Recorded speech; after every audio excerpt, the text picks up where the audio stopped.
ایک بات آپ کو سنانی ہے، ذرا تھوڑی غور کریں. جو لوگ طریقت کے رستے کے مسافر ہیں نا، ان کو ذرا جلدی سمجھ آئے گی اس بات. بابا فرید الدین گنج شکر رحمۃ اللہ تعالیٰ علیہ کے ایک مرید تھے، حضرت جمال الدین ہانسوی. بابا صاحب کو مرید سے بڑا پیار ہو گیا. وہ ہانسا کے رہنے والے بابا صاحب پاک پتن کے، تو وہ بیچارے اکیلے بھائی تھے، والد بھی فوت ہو گیا تو ماں بوڑھی تھی. بابا صاحب نے ان سے کہا کہ تو پاک پتن آ جا. کہنے لگے حضور ماں نہیں اجازت دیتی، اگر آپ کہتے ہیں تو آ جاتا ہوں. تو بابا صاحب فرمانے لگے اگر نبی پاک نے اویس کرنی کو بلایا ہوتا تو میں بھی تجھے بلا لیتا، لیکن نبی کریم علیہ السلام نے انہیں نہیں بلایا تو لہذا میں تجھے بھی نہیں بلاتا. لیکن پیار بڑا تھا تو بابا صاحب کہنے لگے چل تو پاک پتن نہیں آتا تو میں تو تیرے گاؤں آ سکتا ہوں. 3 سال بابا جی مرید کی خاطر اس کے گاؤں میں چلے گئے. ان بھی پیٹو جاندے نے مرید کی خاطر، پر مرید پجاروں والا ہونا چاہیے. اگر ہی وہ تو پھر انہوں نے راہ اوکھا لگتا ہے، پھر مشکل ہوتا ہے. چلے جاتے ہیں اب بھی چلے جاتے. ماڑا آئے تو انہوں کہنا تو جمعے راتی آئی سویرے 8 بجے. ہاں تو کدھر آ گئے. تگڑا آئے تو انہوں کہتے ہیں تو بڑی لیٹ آیا، تو راتی خواب بھی آیا سویرے. خدا بندہ یہ تیرے سادہ دل بندے کدھر جائیں. فقر بھی عیاری ہے، شہنشاہی بھی عیاری. میرے بھائی سنیں، بابا صاحب نا 3 سال مرید کے ہاں چلے گئے.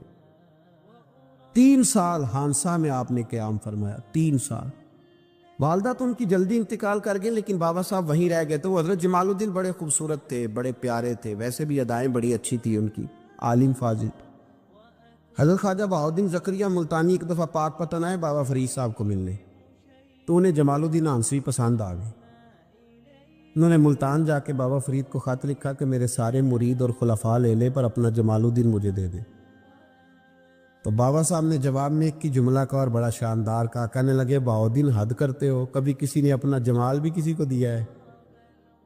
وہ تو میرا جمال ہے، یہ بھی کبھی کسی نے کسی کو دیا ہے؟ اللہ اکبر. انہوں نے نا کوئی روحانی کشش ڈالی حضرت جمال الدین ہانسوی کے دل. تو بابا صاحب اسباق پڑھا رہے تھے شاگردوں کو، تو حضرت جمال الدین ہانسوی آ گئے. آ کے کہنے لگے حضور میں نے ملتان جانا ہے. بابا صاحب نے فرمایا کوئی کام ہے، کوئی مجبوری ہے، کوئی رشتہ داری ہے؟ سمجھ گئے بابا فرید صاحب کے معاملہ پیچھے سے گڑبڑ ہو گیا. کیا مسئلہ ہے؟ کہنے لگے حضور میں نے حضرت بہاؤالدین زکریا سے ملنا. محبت میں شراکت داری نہیں قبول ہوتی نا. باقی معافیاں مل جاتی ہیں، شراکت داری کی کوئی معافی یہ تو نے کیوں کی؟ شریک تو نے کیسے بنا لی؟ ایک در پھڑیے تے محکم پھڑیے تے ایک دے ہو کے مریے، یہ تو نے کیا کیا؟ فرمانے لگے اچھا بہاؤالدین زکریا سے ملنا ہے؟ کہا ہاں. پیار بڑا تھا بابا صاحب کا خواجہ بہاؤالدین زکریا سے، محبت بڑی تھی. فرمایا اچھا میں تیری خاطر یہاں آیا ہوں اور تو نے کوئی قدر ہی نہیں ڈالی. تو کہتے آگے جانا ہے، جا اب تو اسی کے پاس جائے گا. حضرت جمال الدین ہانسوی کہتے ہیں میں نکل آیا پر سینے کا نور سارا رخصت ہو. نہ میں ملتان جا سکا اور نہ میں بابا صاحب کا رہ سکا. 3 سال ہو گئے معافیاں مانگتے. پر بابا صاحب نے فرمایا یار میں تیری خاطر بڑھاپے میں یہاں آیا اور تو نے سوچا ہی نہیں، تو نے قدر ہی نہیں ڈالی. تو نے یہ کیا کیا میرے ساتھ؟ ایک تاجر آیا کرتا تھا بابا فرید صاحب سے ملنے سال کے بعد. وہ آیا تو اس نے لوگوں سے پوچھا کہ وہ کدھر ہے؟ جمال الدین جس سے سلام لے کے بابا صاحب سے لوگ ملتے تھے، جو رستہ تھا بابا صاحب کی طرف جانے کا. وہ تو روڑی کے ڈھیر پہ بیٹھے. وہ ملنے گئے اور جب جا کے ملے نا حضرت جمال الدین سے تو وہ رو پڑے. کہا کیا ہوا؟ کہنے لگے بس ہوا یہ کہ میں اس کی قدر نہیں ڈال سکا.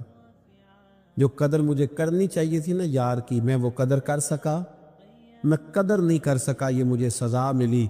کہا ان سے کہنا معاف کر دے. وہ تاجر بڑا پیارا تھا. بابا صاحب رات کو پیر دبا رہا تھا وہ تاجر بابا صاحب کے.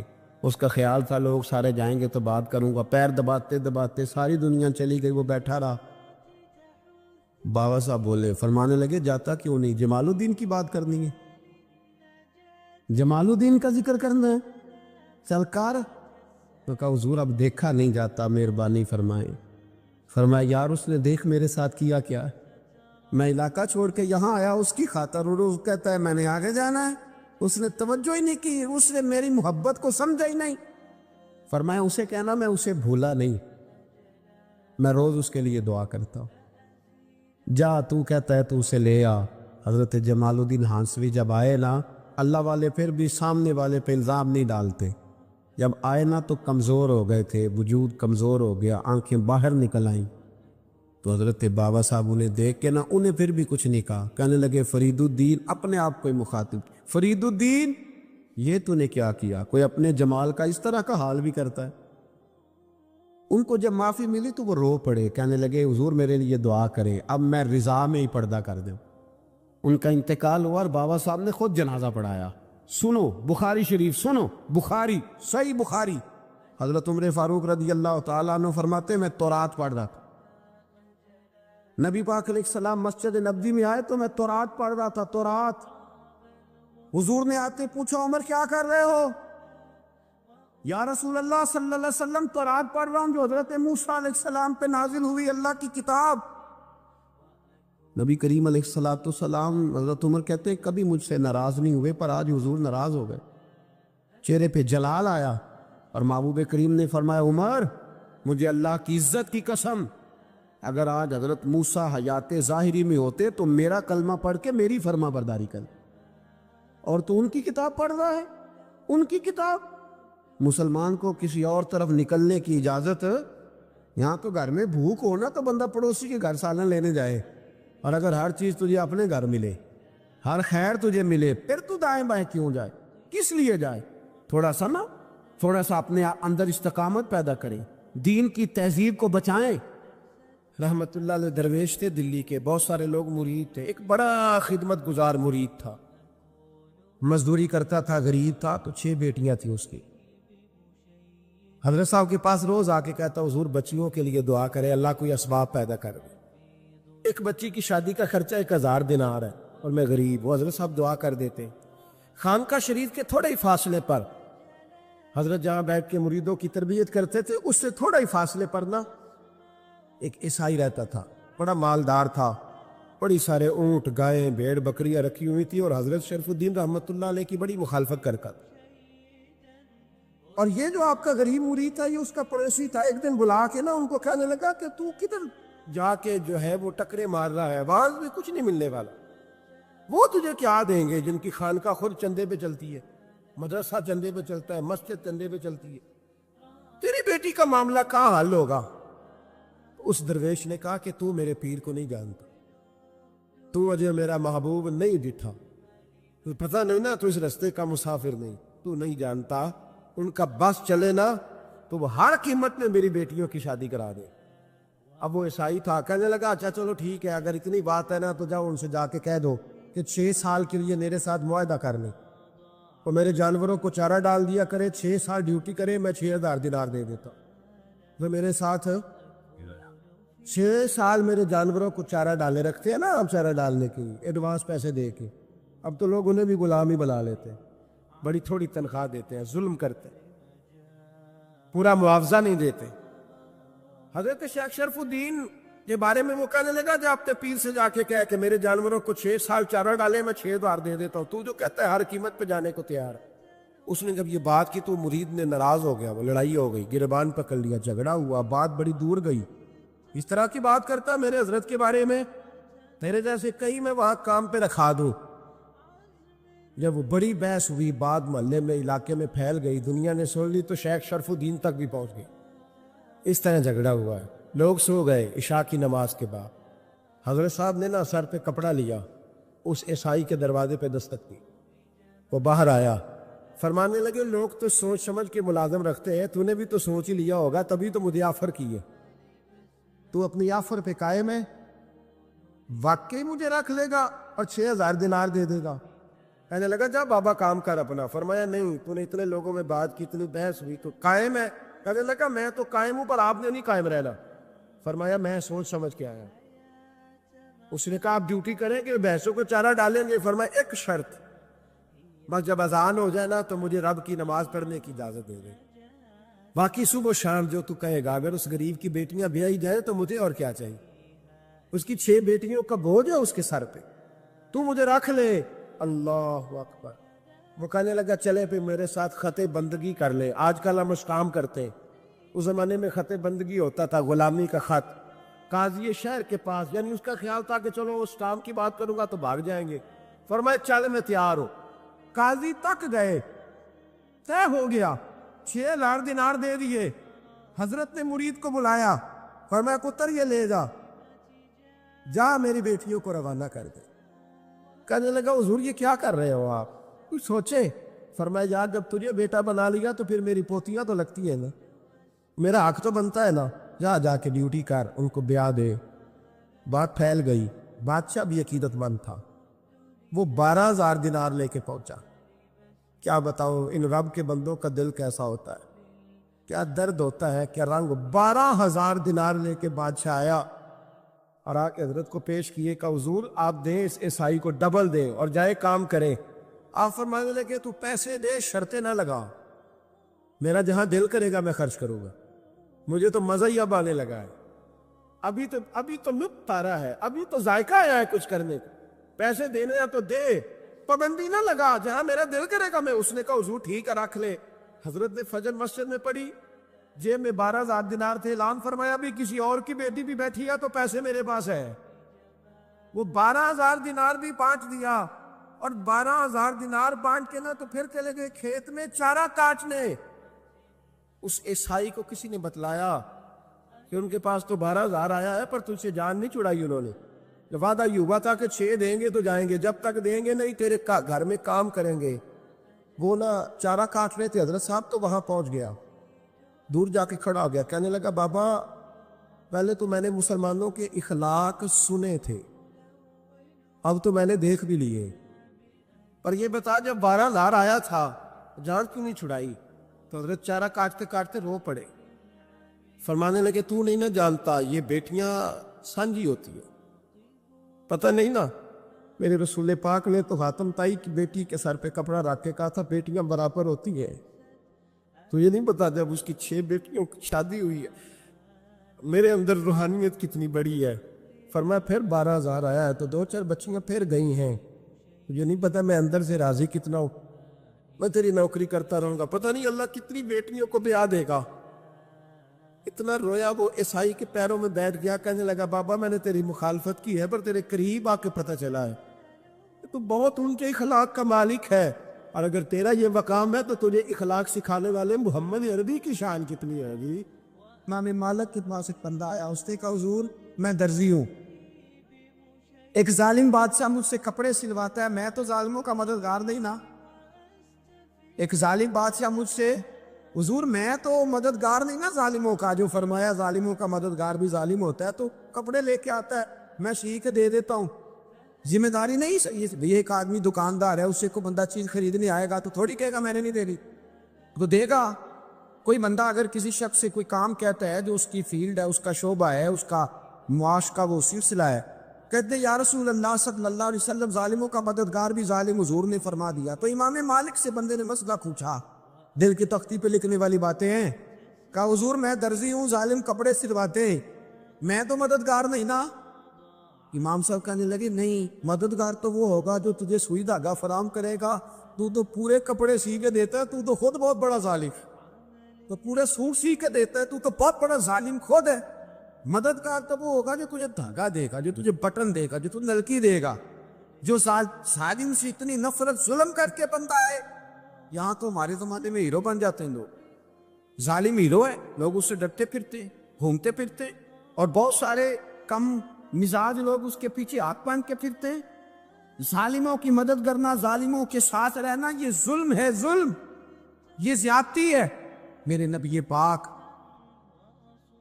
صلی اللہ تعالی علیہ وآلہ وسلم نے ارشاد فرمایا، یاد رکھو رب فرماتا ہے میں مظلوم کی مدد ضرور کروں گا، چاہے جلدی کروں چاہے دیر سے کروں، میں مظلوم کی مدد۔ اور حضور صلی اللہ علیہ وسلم نے فرمایا ہے، حضرت معاذ بن جبل کہتے ہیں حضور نے مجھے یمن کا گورنر بنایا، جب میں جانے لگا نا تو حضور نے بڑی نصیحتیں کی، بخاری میں موجود ہے، فرماتے جب میں پلٹنے لگا تو میرے رسول نے فرمایا معاذ 1 منٹ ٹھہر جا، ایک بات میری یاد رکھنا، اس کو نہ بھولنا۔ کہا حضور کیا؟ فرمایا دیکھنا کسی پہ ظلم نہ کر بیٹھ، کہیں تجھ سے زیادتی نہ ہو جائے۔ محبوبہ پھر حضور نے فرمایا سن میرے معاذ، میں تجھے گورنر بنا رہا ہوں، زیادتی نہ کر بیٹھنا، یا رسول اللہ صلی اللہ علیہ وسلم کیا ہوتا ہے؟ تو میرے کریم نے فرمایا جب مظلوم دعا کے لیے ہاتھ اٹھاتا ہے تو عرش کا مالک کہتا ہے فرشتوں پیچھے ہٹ جاؤ. عرش کا مالک کہتا ہے فرشتوں پیچھے ہٹ جاؤ، دروازے کھول دو. فرمایا مظلوم اور رب کے درمیان شے حائل کوئی نہیں. بڑے غور کے ساتھ سورہ مومنون کی ان ابتدائی آیات پر غور کرنا چاہیے. رب فرماتا ہے قد افلح المؤمنون، تحقیق مومن کامیاب ہو گئے. کون سے مومن؟ الذین ہم فی صلاتہم خاشعون، وہ جو اپنی نمازوں میں گڑ گڑانے والے ہیں، خشوع کے ساتھ، عاجزی کے ساتھ، انکساری کے ساتھ، ذوق کے ساتھ نماز پڑھنے والے ہیں. والذین ہم عن اللغو معرضون، اور وہ جو بیہودہ باتوں سے منہ پھیرنے والے، لغویات سے اپنا رخ پھیرنے والے، سنجیدہ لوگ. پھر ارشاد فرمایا والذین ہم للزکاۃ فاعلون، جو زکوٰۃ دینے کا کام کرنے والے ہیں. پھر فرمایا والذین ہم لفروجہم حافظون، اور وہ لوگ جو اپنی شرمگاہ کی حفاظت کرنے والے، اپنی شرمگاہ کی حفاظت کرنے والے.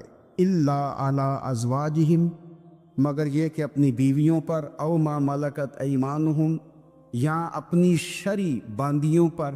اس زمانے میں جو لونڈی خریدی جاتی تھی اس سے بھی وطی کرنا جائز تھا، اگرچہ اب لونڈیاں موجود نہیں ہیں تو یہ فعل بھی موجود نہیں، سوائے اپنی بیویوں پر یا شرعی باندیوں پر.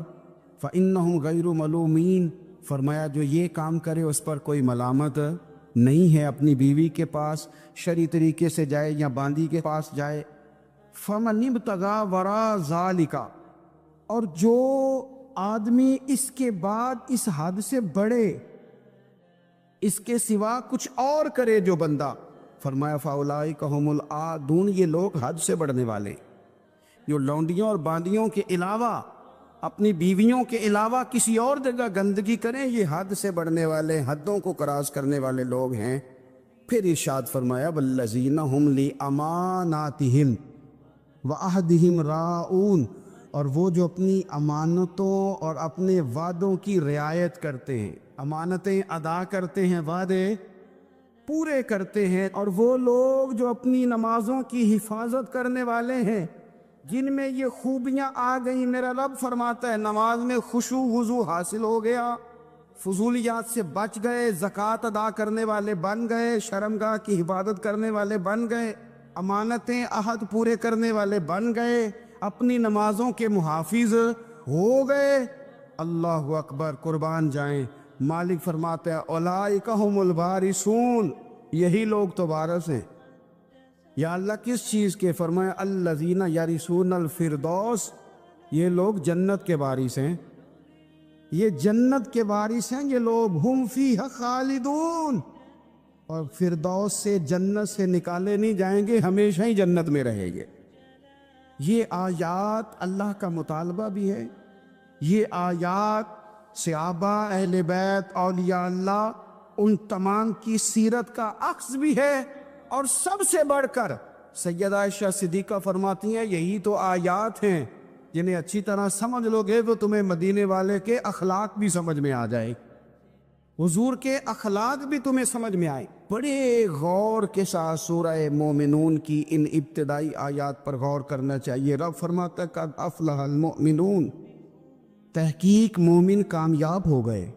کون سے مومن؟ الذین ہم فی صلاتہم خاشعون، وہ جو اپنی نمازوں میں گڑ گڑانے والے، خشوع کے ساتھ، عاجزی کے ساتھ، انکساری کے ساتھ، ذوق کے ساتھ نماز پڑھنے والے ہیں. دیکھیں قرآن نے یہ نہیں کہا شروع میں کہ وہ لوگ اپنی نماز پابندی سے پڑھتے ہیں، بلکہ فرمایا وہ نمازوں میں عاجزی کرتے ہیں، وہ نماز میں خشوع کرتے ہیں، خضوع کرتے ہیں. نماز ہم بھی پڑھتے ہیں، ڈھیر سارے لوگ ہیں جن کا یہ مطالبہ ہے کہ میرا نماز میں دل ہی نہیں لگتا. پہلی بات تو یہ ہے کہ دل نہ بھی لگے تو نماز پھر بھی پڑھنی ہے، اور دوسری بات یہ کہ دل لگانے کو بھی تو کچھ انسان کے پاس چیزیں ہونی چاہیے نا، کوئی ضروریات ہوتی ہیں. سب سے پہلی بات یہ کہ مسئلہ نماز کا نہیں، مسئلہ اہمیت کا ہے. آپ نے اللہ تبارک و تعالیٰ کی ذات کی، رب کریم کے جلالت کی جتنی زیادہ اہمیت اپنے دل میں محسوس کر لی، اتنا ہی نماز کی طرف توجہ آپ کی بڑھ جائے گی. آپ سادی سی مثال ہے، غور کر لیں، جتنا آپ اپنے استاد کو پروٹوکول دیتے ہیں، جتنی عزت کرتے، اتنا ہی وقت پہ آپ ان کے پاس پہنچ بھی جاتے۔ اگر آپ کے دل میں اہمیت نہیں ہے تو آپ ٹال دیں گے، اور جس استاد کی اہمیت ہے اس کے فون کی گھنٹی بجتے ہی فون بھی اٹھایا جائے گا، اور بات پوری مکمل بھی نہیں ہوگی تو کہا جائے گا جیسے آپ کہیں گے، اور جو وقت وہ دیں گے ان سے 10 منٹ پہلے پہنچنے کی کوشش بھی کی جائے گی۔ بس سمجھ لیں، دل لگنے نہ لگنے کا مسئلہ نہیں، اہمیت کا مسئلہ ہے۔ آپ جتنی اپنے مالک کی بارگاہ کی اہمیت سمجھ لیں گے، اتنا ہی وقت پہ مسجد آئے گی، اتنا ہی شوق سے نماز پڑھیں۔ دوسری بات، نماز کے ترجمے پہ غور کریں۔ آپ یقین کریں، اگر نماز کا ترجمہ ہمیں آ جائے نا تو ہمیں تو یوں لگے کہ ہم تو اپنے مالک کی بارگاہ میں عرض و معروض کرنے حاضر ہوئے۔ یہ سورہ فاتحہ ہی دیکھ لیں آپ، حضور فرماتے ہیں، رب فرماتا ہے سورۃ فاتحہ آدھی میری ہے آدھی میرے بندے کی ہے۔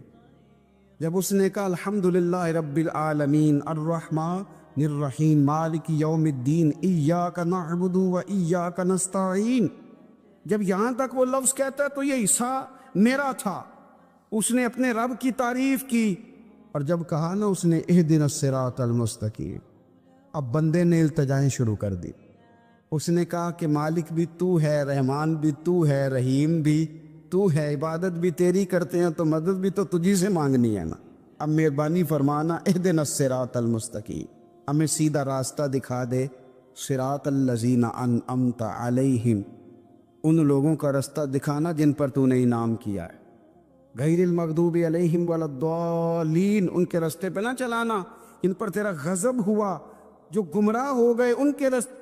تو نماز میں جب ترجمے پر آپ کا غور ہوتا ہے تو آپ کا تو دل خود بخود لگ جاتا ہے، شوق پڑ جاتا ہے آپ کا۔